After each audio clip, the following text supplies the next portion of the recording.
కుంభరాశి వారికి 16వ తారీఖు 7వ నెల 2025 నుండి 31వ తారీఖు 7వ నెల 2025 వరకు అంటే ఈ 15 రోజులు గోచార ఫలితాలు ఏ విధంగా ఉన్నాయనేది సశాస్త్రీయమైన పద్ధతిలో తెలుసుకునేట్టు ప్రయత్నం చేద్దాం. ఇప్పుడు కుంభరాశి వారికి జన్మంలో రాహువు ఏమాత్రము అనుకూల ఫలితములను ఇవ్వజాలడు. మన ఆలోచనలో కానీ మన ప్రవర్తనలో కానీ అంతా భిన్నంగానే ఉంటుంది. చక్కటి ఫలితాలు అయితే ఇవ్వజాలడు. కొద్ది శరీరానికి అనారోగ్యం రావచ్చు. అలాగే దోమలు ఇట్లాంటి క్రిమికీటకాలు ఉన్నాయి కదా, తేళ్ళు జర్రులు ఇట్లాంటి వాటి వల్ల కూడా కొన్ని అనర్థాలు జరిగే అవకాశం ఉంటుంది. ముఖ్యంగా రాహు ఉన్న కారణంగా కామ, క్రోధ, లోభ, మోహ, మదం, ఆశ్చర్యాలని విజృంభించేటువంటి అవకాశం ఉంటుంది. ఈ విధమైన ఫలితాలన్నీ జన్మంలో రాహు సంచారం వల్ల కలుగుతూ ఉంటాయి. ఇకపోతే ద్వితీయ స్థానంలో శని సంచారం జరుగుతోందండి. ఇప్పుడు ద్వితీయ స్థానంలో శని సంచారం అన్నట్టయితే మీకు ఏమవుతుంది? ఏలినాటి శని ఉన్నట్టుగా లెక్క. కుంభరాశి వారికి ఏలునాటి శని జరుగుతూ ఉన్నది. ఇక్కడ ఏలినాటి శని అయినప్పుడు 7.5 సంవత్సరాలు, 7.5 అని మనకి హిందీలో అంటాము. అంటే 7.5 సంవత్సరాల పాటు జరుగుతూ ఉంటుందని. అయితే ఇక్కడ 7.5 సంవత్సరాలు ఒకే రకమైన దుష్ఫలితాలు ఇస్తాడా? కాదండి. ఇక్కడ 7.5 సంవత్సరాలు వేరువేరు ఫలితాలు ఏ విధంగా ఉంటాయంటే, ఇప్పుడు కుంభరాశి వారికి ద్వితీయ స్థానంలో ఉన్నారు కాబట్టి ఇక్కడ ధనానికి ఇబ్బంది కలిగేటువంటి పరిస్థితులు ఏర్పడతాయి. మాట కఠినంగా వచ్చేది ఏర్పాటు ఉంటుంది.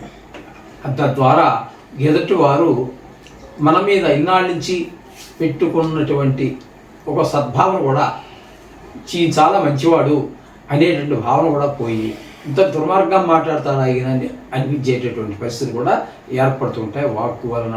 ఇక కుటుంబంలో కూడా ఏమాత్రము సంతోషకరమైనటువంటి పరిస్థితులు ఉండవు. ఈ 2వ స్థానంలో శని సంచారం అంటే ఇప్పుడు మనం ప్రస్తుతం 15 పక్షఫలితాలు చెప్పుకుంటున్నాం, 15 రోజులు చెప్పుకుంటున్నాం. కానీ 2.5 సంవత్సరాల పాటు ఈయన ఉంటారు. ఆ 2.5 సంవత్సరాలు కూడా ఇవే ఫలితాలు ఇస్తాడు శని భగవానుడు. ఇకపోతే చతుర్థ స్థానంలో శుక్రగ్రహ సంచారం జరుగుతోందండి. శుక్రగ్రహ సంచారము 4వ స్థానంలో అంటే సుఖస్థానంలో ఉండటం వల్ల అమ్మగారి యొక్క ఆశీర్వచనం మనకు బాగా ఉంటాయి. విద్యలో ముందుకు వెళ్ళగలుగుతారు. భూమి విషయంలోను, గృహ విషయంలోను, వాహనాల విషయంలోను, మన స్వభావం విషయంలోను అందరూ మెచ్చుకునేటట్టుగా న్యాయబద్ధంగా ధర్మబద్ధంగానే ఉంటుంది. ఈ విధమైనటువంటి ఫలితాలన్నీ కూడా శుక్ర భగవానుడు మనకి ఇస్తూ ఉన్నాడు. అలాగే టీవీ రంగంలో ఉన్నటువంటి వారికి, సినీ రంగంలో ఉన్న వారికి అందరికీ ఉపయోగకరంగా ఉంటాడు. అలాగే షేర్ మార్కెట్లో పెట్టుబడి పెట్టేటటువంటి వారికి కూడా చాలా అనుకూలమైనటువంటి కాలము, లాభాలు వచ్చేటువంటి అవకాశంగా మనం శుక్రుడు చతుర్థ స్థాన సంచారం తెలియజేస్తూ ఉన్నది. ఇక 5వ స్థానం దగ్గరికి వస్తే 5వ స్థానంలో గురు యొక్క సంచారం జరుగుతూ ఉన్నదండి. 5వ స్థానంలో గురు సంచారం అన్నట్టయితే ముఖ్యంగా సంతానం మీద, సంతానం బాగా చదువుతారు, మంచిగా మార్కులు తెచ్చుకుంటారు.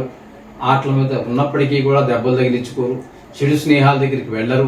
ఈ విధమైనటువంటి అలాగే కొంతమంది వివాహం విషయంలో, కొంతమంది అలాగే సంతాన విషయంలో ఇబ్బంది పడేటటువంటి వారికి కూడా, ముఖ్యంగా సంతానం లేక ఇబ్బంది పడుతూ ఉంటారు కొంతమంది, అటువంటి వారికి కూడా ఒక శుభవార్త వినేటటువంటి అవకాశం కలగజేస్తారు గురు భగవానుడు ఇక్కడ ఈ కుంభరాశి వారికి.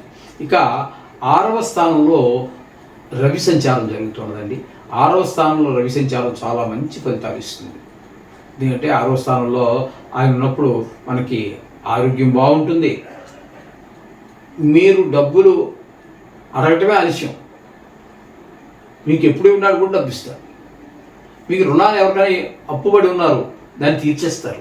లేదు కొత్తగా రుణం కోసం ప్రయత్నం చేస్తున్నారు, అడిగిన వెంటనే ఇస్తాడు, పెద్ద సూటీలు కూడా అవి లేకుండా. ఈ విధంగా మీకు ఏ విధమైనటువంటి ఆర్థిక ఇబ్బంది లేకుండా రవి భగవానుడు చూసుకుంటాడు. ఇకపోతే బుధుడు కూడా ఏమాత్రం తక్కువ కాదండి. బుధుడు కూడా మీకు ఇక్కడ ఆరోగ్యం బాగుంటుంది. రుణాలు అప్పులు ఉన్నట్టయితే తీర్చేయగలుగుతారు.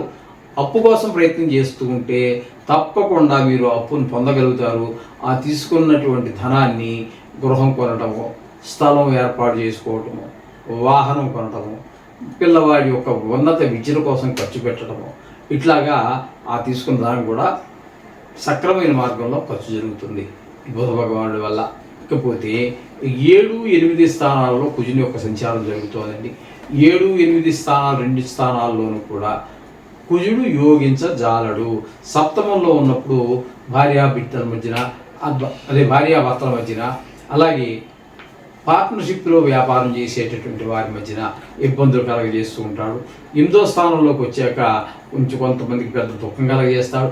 హఠాత్తుగా ధనాదాయం, ధన నష్టం జరిగేటువంటి అవకాశం ఉంటుంది, కలహాలు అయ్యేటువంటి అవకాశం ఉంటుంది, అవమానాలు అపప్రదలు అన్ని పొందవలసినటువంటి పరిస్థితి ఏర్పడుతూ ఉంటుంది.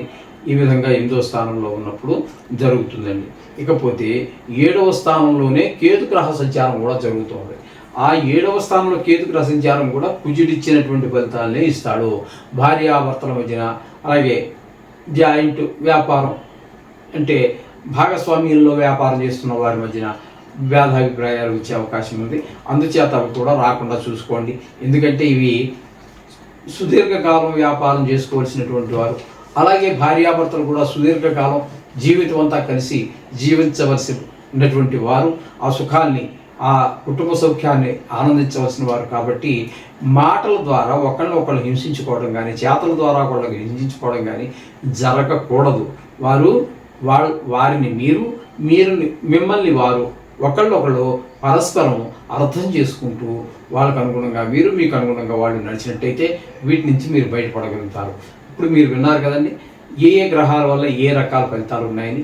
అవి మనసులో పెట్టుకొని ప్రతికూలంగా ఉన్నటువంటి గ్రహాల గురించే కాకుండా ప్రతికూల ఫలితాలు మొత్తం మీద శుభాశుభ ఫలితాలు ఉన్నప్పటికీ కూడా మొత్తం రోజు నవగ్రహాలని పూజించండి. మీరు ప్రతికూలంగా ఉన్న గ్రహాలు కూడా అనుకూలంగా మారి శుభప్రదమైన ఫలితాలు ఇస్తాయి. శుభం భూయాత్.